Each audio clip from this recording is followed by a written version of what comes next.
Magandang umaga po sa mga kapwa ko taxi driver. Maglalabalsan po ako ng kaunting hinanakit sa gobyerno. At kung paano nila pinili yung mga pwede lang lumabas na mga taxi driver. Kasi ang alam namin lahat pwede na lumabas, pero may linabas na memo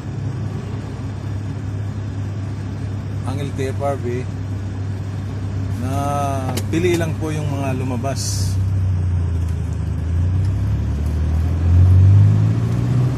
Kaya nagtatanong po kami kung paano nila pinili at yung pinili nilang mga sasakyan ay may driver ba o hindi ba overage na.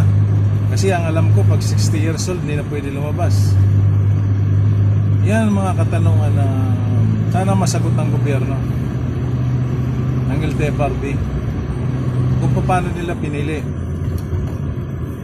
Kasi siyempre kulang na rin kami sa financial gusto namin lahat makalabas na.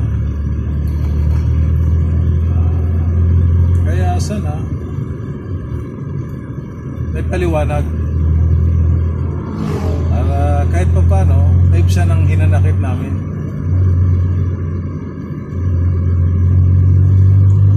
Yun lang po. Sana makalabas na lahat kasi lahat naman nangangailangan ng financial.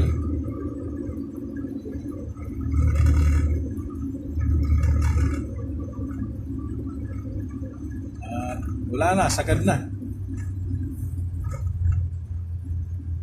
Kahit barya, wala na.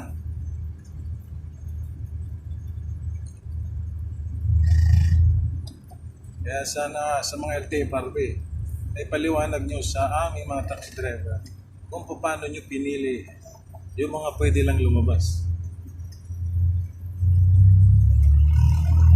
Maraming salamat po.